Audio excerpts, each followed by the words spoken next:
Assalamualaikum dear students, this is your biology teacher and today we are going to continue our chapter transport in math.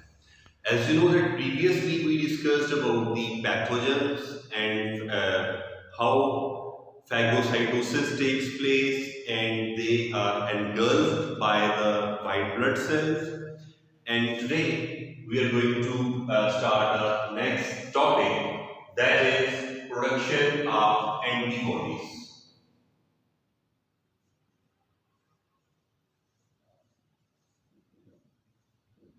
Production of antibodies. Now, before discussing this topic, let's discuss about the antibodies. And before discussing about the antibodies, let me tell you that when any foreign particle, for example bacteria, enters in our body, so to compete with the bacteria, there are white blood cells are present in our body, especially the lymphocytes.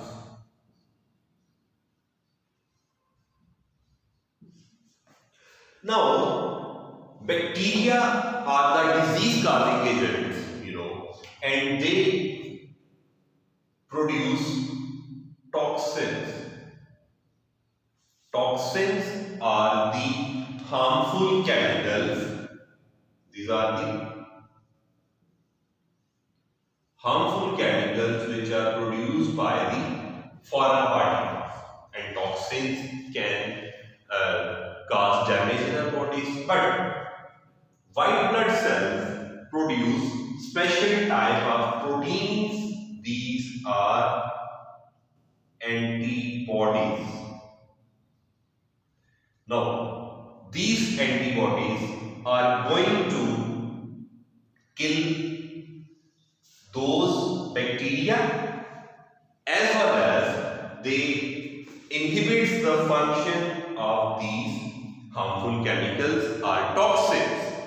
So this is how antibodies are there in our body, which are produced by the lymphocytes, and these antibodies are going to kill bacteria as well as reduce or inhibit the effect of the toxins. So this is how white blood cells, or especially lymphocytes, protect us from different diseases.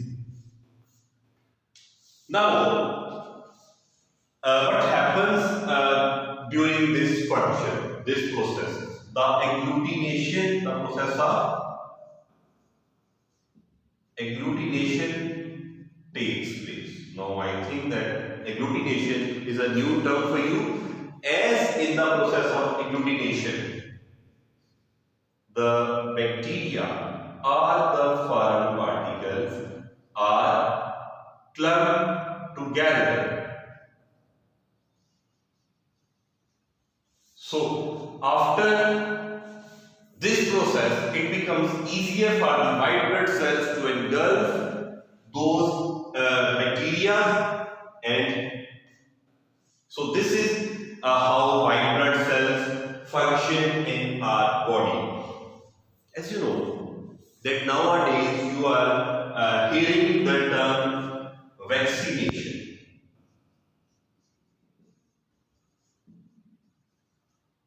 That the people are going to use the vaccines of COVID as well for their protection. Now, what are the vaccines actually? Vaccination means that the bacteria or viruses are entered in our body in the form of vaccine, and they are most of the time that are inactive. So when our white blood cells or lymphocytes come to know that there are bacteria or viruses are there in our body, they produce antibodies against them. So these antibodies are present in our body now after this vaccine of any particular disease, because that particular disease, virus or bacteria, was entered in our body in inactive or dead form. Now, our white blood cells are simply lymphocytes that produce those antibodies. Now, these antibodies will stay in our blood.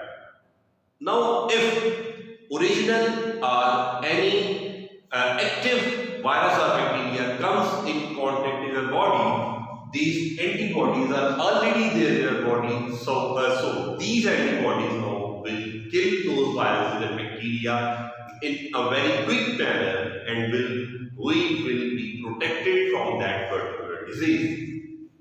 So this is the function of the vaccine. Now, students, our next topic for today is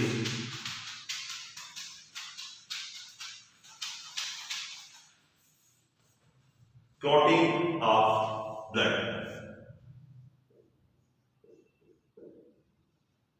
Clotting of the blood, or simply the blood clotting. The process of the clotting of the blood is known as coagulation.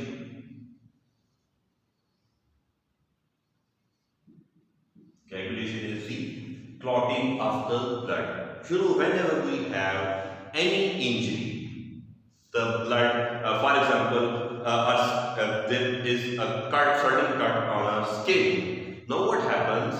The injured area bleeds and blood comes out of that particular area. But what happens after some time? After some time, that blood is being clotted. Now, the blood clotting has different benefits as well. The first benefit, we can say that it seals the wound.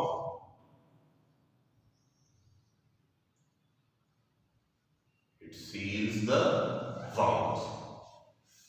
Now, the clotted area prevents the blood loss as well. Prevents any further blood loss. And thirdly, its benefit is it stops the entry of the foreign particles, because if that injured area is open to the environment, then there are many harmful materials in the environment which can enter into our body. But because of that blood clot, those foreign particles do not enter in our body. But there are many diseases such as hemophilia.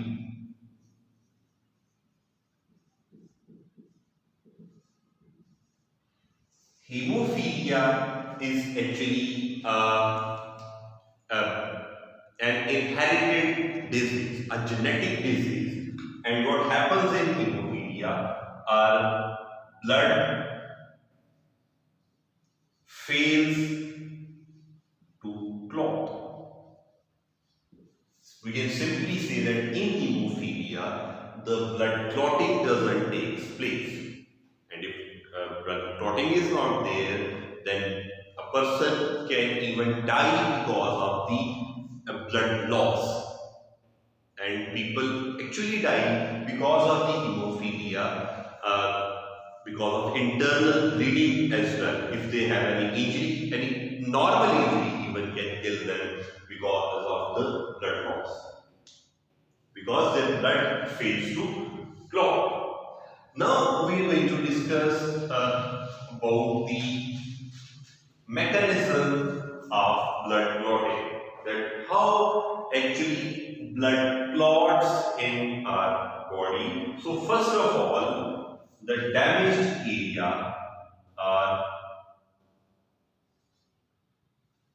damaged tissue along with the platelets. You know, platelets are also present in our blood, and damaged tissue combine and they help to produce a special kind of enzyme known as thrombokinase.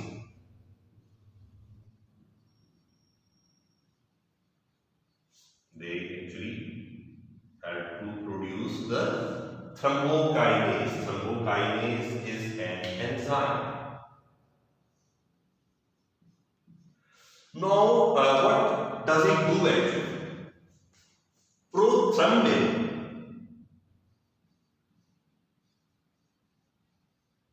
is a protein. You have already studied that prothrombin is a blood clotting protein and it is present in our body. Now, this prothrombin is activated by the thrombokinase enzyme. Thrombokinase acts on this prothrombin and converts into the thrombin. Prothrombin is an inactive form and now thrombin is the active form of this protein. Now what does this thrombin do actually? There is the fibrinogen. You have discussed fibrinogen as well. This is also the blood clotting protein. Now fibrinogen is activated by the thrombin. As this thrombin acts on the fibrinogen and makes it and converts it or makes the insoluble fibrinogen or converts it into insoluble fibers, and those insoluble fibers now are present on the injured area and protect an injured person from the blood removal or blood loss. Fibrinogen is dissolved in the blood, but now this has been converted into insoluble fibers with the help of thrombin. So this is how insoluble fiber surrounds the injured area and protects an injured person from the blood loss. Now, today's last topic, but not the least, is organ transplant.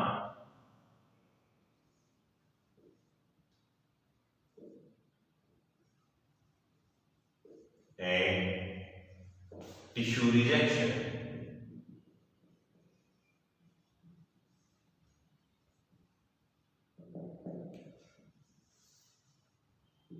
What is organ transplant actually?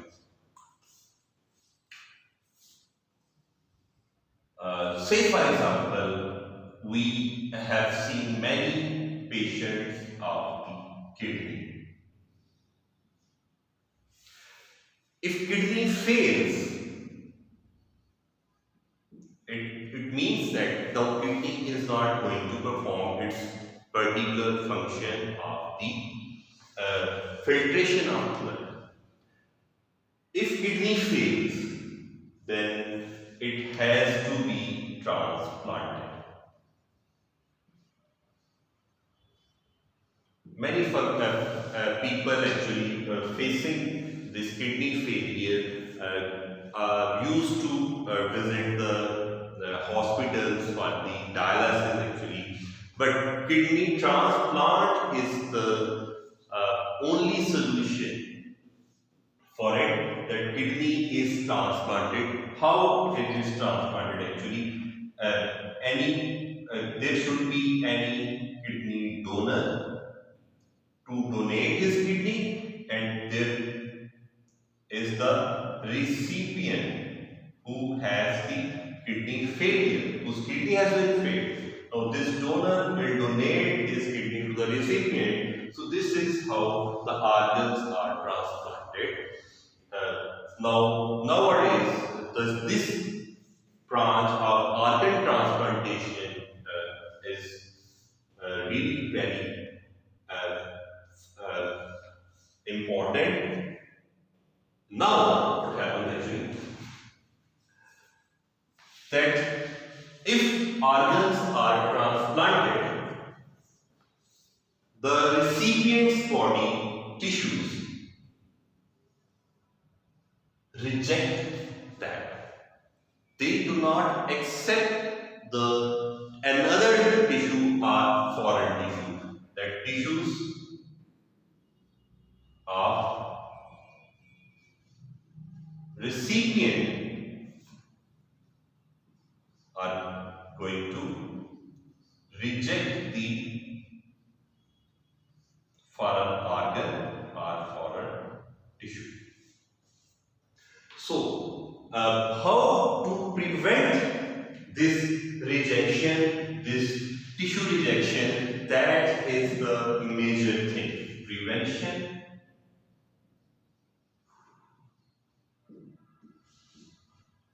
from tissue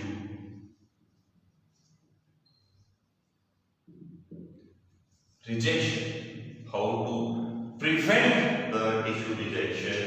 Because if tissue rejection is there, that is very harmful for the body of the recipient and it may kill that person. So we should have some ways to prevent the tissue rejection. First of all, this is the tissue, there should be a tissue match.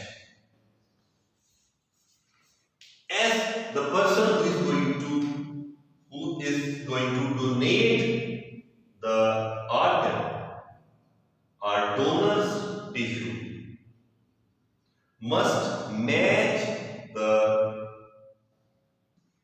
recipient's tissue.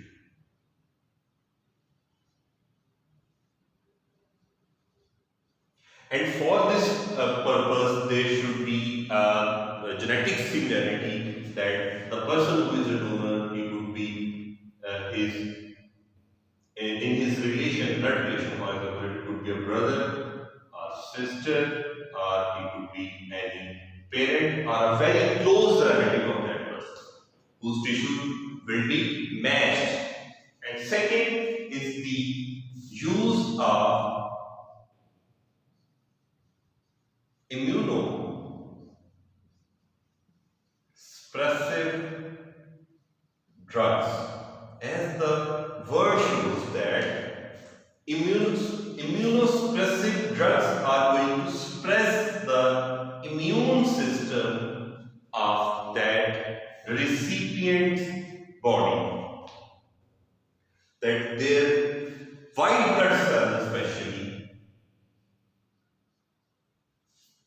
are there, who are going to reject the tissues, who are going to produce the antibodies against those donor's tissue or an organ in the recipient's body. So these immunosuppressive drugs will suppress the immune system. So if immune system is not very much effective of the recipient, so there would be less chance of the tissue rejection. And the third process is the use of X-rays on the bone marrow.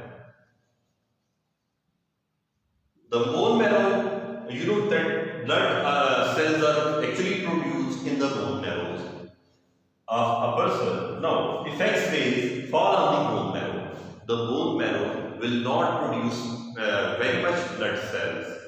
So if white blood cells especially are, if the production of white blood cells is inhibited especially, so that would not reject the tissues. So this is how we can prevent the tissue rejection.